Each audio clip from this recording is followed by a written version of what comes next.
عارفين الوصفة اللي ما تاخدش منكم 5 دقايق تحضير؟ هي الوصفة دي هقول لكم على احلى واسهل طريقة لعمل البانكيك، معتمداها بقالي سنين بمكونات موجودة كلها في البيت ومن غير ادوات كتير، وهتعملوها في وقت قياسي. طعمها يا جماعة كان خطير، ومش متخيلين قد ايه هي كانت هشة وطرية من جوه. تقدروا تعتمدوها كتحلية او وجبة فطار للولاد او في اي وقت. مقاديرها مظبوطة 100%. بينا نبدأ، واللي مشتركش يشترك ولايك وشير لو عجبكم الفيديو.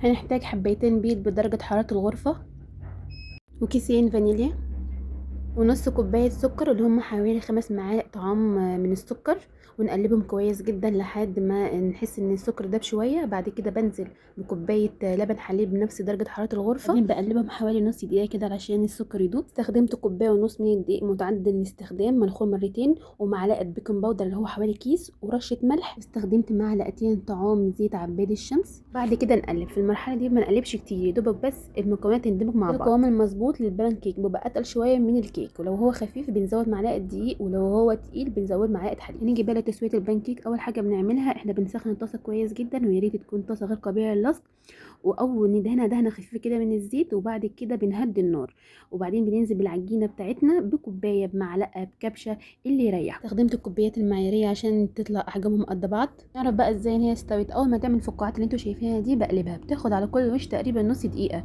بعد كده بشيلها، شايفين وشها زي ظهرها بالظبط، وبعدين بطلعهم على فوطه او اي مناديل مطبخ علشان ما يعرقوش ويعجنوا في بعض. وعلشان انجز عملت كذا واحده في نفس الطاسه. من ميزة البانكيك ان هو بيتقدم بكذا طريقة، سادة مع شوكولاتة مع اي صوص انتوا بتفضلوه. انا بالنسبة لي سكره كان مظبوط، مش محتاج اي حاجة. هنا كنت بزينه والولاد كانوا طالبينه بالشوكولاتة، بس مش عارفة ايه اللي حصل، والكيس الحلواني اتقطع والشوكولاتة ساحت راحت مطرح ما راحت. بس هو بالنسبة لهم هو ده المطلوب. بس في النهاية كان طعمه غير طبيعي، طعمه مش ممكن يا جماعة، طعمه خطير. تقدموه بالطريقة اللي بتحبوها، بشوكولاتة سادة، باللوتس، بالعسل. انا بالنسبة لي سادة كده او بعسل وحتة زبدة، اخر روقان.